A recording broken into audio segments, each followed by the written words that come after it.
3 is the magic number at Hyundai. Its new Ioniq comes in 3 distinct flavours: electric, hybrid and plug-in hybrid. This is the Hybrid, and Hyundai expects this to be the best-selling version of the Ioniq, and consequently it goes up against that other brilliant hybrid, the Toyota Prius. Now, along with this car's sister, the Kia Niro, the Koreans want to knock the Toyota Prius off its perch once and for all. So Hyundai has fitted the Ioniq with a larger boot. Now, if we lift up the tailgate, you'll see that the space on offer is large. It's nice and square too. The opening is nice and wide as well. And of course, you can make the space even larger with the 60/40 folding rear seats, which means loading those larger items is a lot easier. What's particularly nice about the Ioniq is you get a space saver spare wheel as standard. So it's just a bit of a shame then that when you actually load luggage in here, you'll see that there's a bit of a lip and there's a bit of a drop down into the boot floor.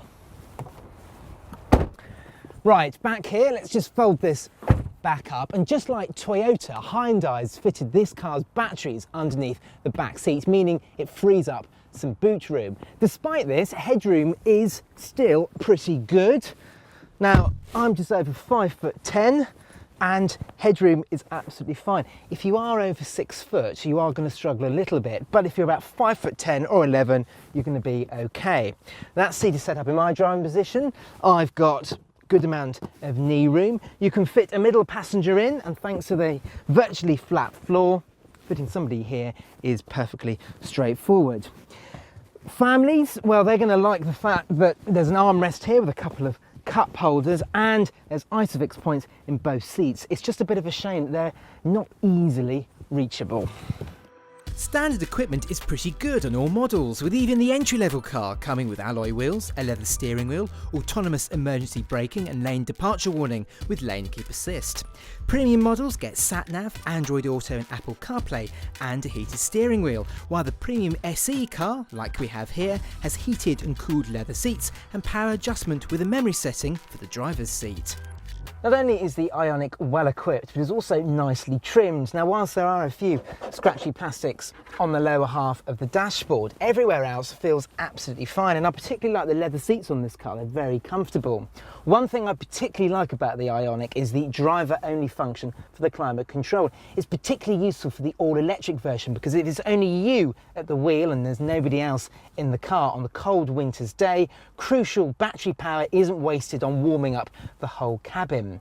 Storage-wise, well, there's a large glove box here, which is big enough for a large bottle of water, which is very nice. However, the door bins don't pass the same test. They simply aren't big enough. Now, there are a couple of cup holders. We've got one here and one here. We've got some storage under here, which is absolutely fine. And there's a tray here, which on this version has wireless phone charging as well. The only thing I would say about this interior is, much like the Kia Niro, it's all very conventional in here. Everything is very familiar from other Hyundai models, and it's not like the Toyota Prius in having a wow factor. Under the bonnet of this Ioniq Hybrid is a 1.6 litre petrol engine, and along with that electric motor, combined power is a respectable 139 bhp. The benefit in having that electric motor is that there's always impressive acceleration on offer, which is great when you're zipping around town or when you're overtaking on the motorway. But of course, the main point in having that electric motor is not just to improve acceleration, but it allows you to drive around in electric power. The Ioniq slips between electric and petrol power seamlessly and when it sees fit, making for a very comfortable driving experience. The Ioniq rides pretty well too, making it quite a comfortable long-distance car, and the light steering makes it very manoeuvrable around town. It's also cheap to run, thanks to it emitting 72 grams per kilometre of CO2, but Hyundai claims around 83 mpg, which is a little optimistic, as we averaged in the 60s. And it's not as frugal as the Toyota Prius. For most people used to driving hybrids, they'll find the Ioniq drives very similar to the Toyota Prius. If you keep it within its means, it's very relaxing and it should be very rewarding with fuel economy.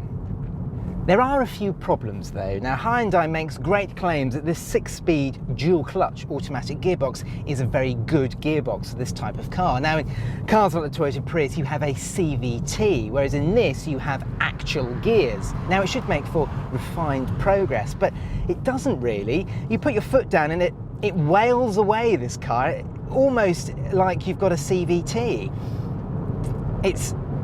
It can get very harsh and very noisy. It's really not that good. Speaking of driving with gusto, the Ioniq isn't particularly involving to drive. Now I know what you're thinking, it's a hybrid, it shouldn't be. Now both the Toyota Prius and the VW Golf GTE are both more involving to drive. The Prius has better steering feel and the Golf GTE just laps up corners. The Ioniq is by no means bad, it's just that some of its rivals are just a little bit more fun to drive. It's also frustratingly difficult to keep the Ioniq Hybrid in electric-only mode. Hyundai claims the Ioniq can be driven via the batteries and motor at speeds up to 75 miles an hour, but we struggle to keep it in pure EV mode above 40 miles an hour. The hybrid setup also switches between petrol and battery power too frequently for our tastes. In reality though, choosing the Ioniq will come down to personal taste and budget, because this car is very well made and very well priced. Now if you're in the market for one of these, make sure you check out our review of the Toyota Prius at the top or our playlist of green cars at the bottom. And don't forget to press the logo to subscribe to our channel.